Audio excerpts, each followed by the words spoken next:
Hola, en este video quiero mostrarles rápidamente una idea de cómo es que funciona una prueba de varianza o una T-Student, ¿no? Entonces la idea de estos tipos de test estadísticos es encontrar si existen diferencias dentro de conjuntos de datos.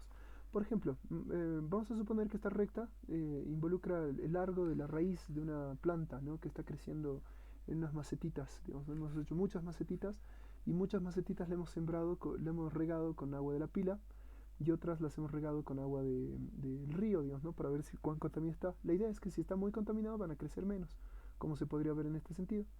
Por ejemplo, podemos decir que acá la gran mayoría, digamos, ¿no? De las raíces regadas con el río tienen como 2 centímetros, ¿no? La gran mayoría están acá. De repente unas tienen uno, unas tienen menos de uno, algunas 3, otras 4, otras 5 centímetros de largo.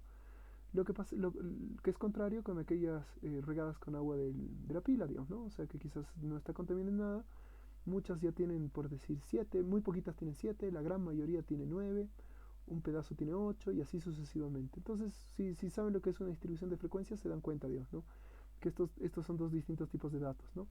Ah, y bueno, en este caso es obvio, ¿no? Las diferencias son enormes. El más chiquitito de estos mide más que el más grande de estos. Y en este caso, no existirían diferencias entre ambos, ¿no? Regarla con agua del río o regarla con agua de la pila va a ser igual, tienen el mismo sentido. Pero ¿cuándo podemos decir que una muestra es realmente diferente a la otra, ¿no? Cuando están así, cuando están así, o quizás acá, Dios, ¿no? Para eso es justamente para lo que sirven los tests de los análisis de varianza o cuando son dos, una comparación entre dos, el t-student. Entonces acá tenemos dos conjuntos de datos y queremos saber si existen diferencias. Para ello necesitamos dos requisitos matemáticos y otros que tienen que ver con el diseño. Dentro de los requisitos matemáticos, el primero es que tienen que tener una distribución normal, ¿no? Esto se lo puede comprobar viendo los histogramas o con un test de Zafiro, digamos, si es que es algo más fuerte. Pero la idea es eso, que tenga una distribución normal. Y la segunda cosa es que existe una homogeneidad de varianza. Homo viene de igual, digamos, ¿no? Entonces tiene que haber varianzas iguales. En este caso, las varianzas tienen que ser similares o iguales, ¿no? Eso se puede ver comparando la varianza o comparando los valores de la desviación estándar o en su defecto con un test de Leven, ¿no? Pero basta con verlo numéricamente en algunos casos, ¿no? Eh, ¿Cómo se calcula? ¿Cómo se calculan estas diferencias? ¿Cómo se dice? Bueno, si está bien, son diferentes, no son diferentes. Acá tengo dos conjuntos de datos, los datos azules y los datos naranjas, ¿no? Esta es una recta numérica. Este es el dato más alto de todo el conjunto de datos y este es el menor dato, ¿no? Y como verán, parece ser que los naranjas son más, tienen mayor eh,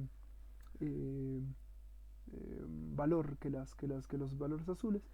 Se genera de la siguiente manera. Primero, se saca un promedio, que lo vamos a simbolizar con este triangulito, ¿no?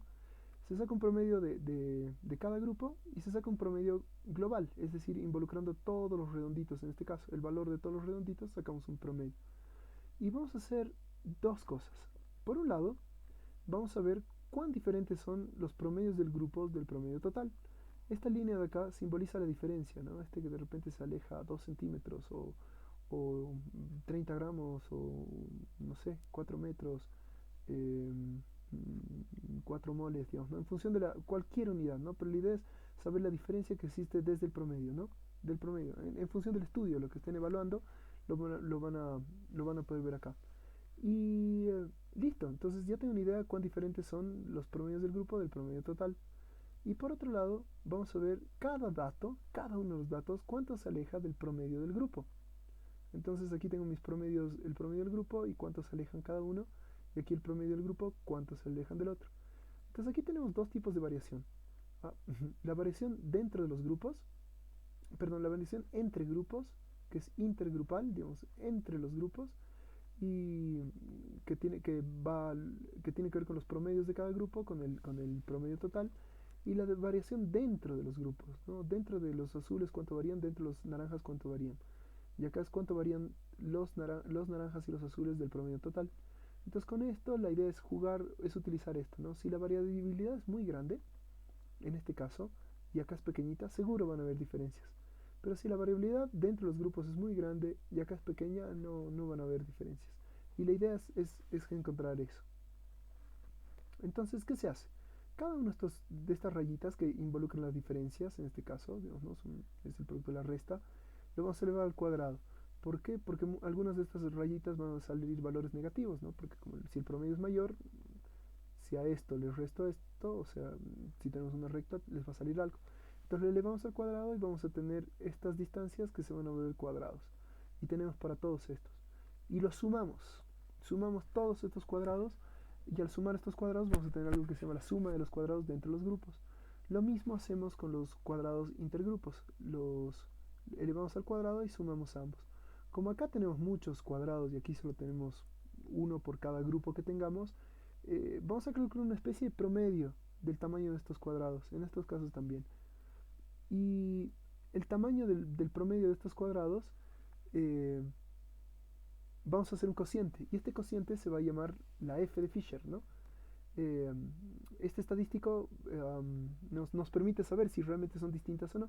Entonces, por ejemplo, si la variación entre los grupos es pequeña, es decir, los promedios son muy similares, pero la variación dentro del grupo es enorme, no creo que haya diferencias. Si son más o menos iguales, difícilmente va a haber diferencias. Vamos a encontrar diferencias entre grupos cuando ocurra esto, que la diferencia entre grupos es enorme o es grande, y la diferencia dentro de los grupos, dentro de cada grupo, es pequeña, ¿no? Entonces aquí, mientras más grande el f, más probabilidad de que existan diferencias entre ambos conjuntos de datos. Ok, para esto, ahora ya entrando en la parte complicada, para esto vamos a hacer una tabla de ANOVA. Para una tabla de ANOVA se calculan primero los grados de libertad. Los grados de libertad más o menos te dicen cuánta fuerza tiene tu test, ¿no? Si tienes muchos datos, vas a tener muchos grados de libertad. No es lo mismo hacer una encuesta a 20 personas que hacer una encuesta a 2000 personas, para que tengan una idea, ¿no?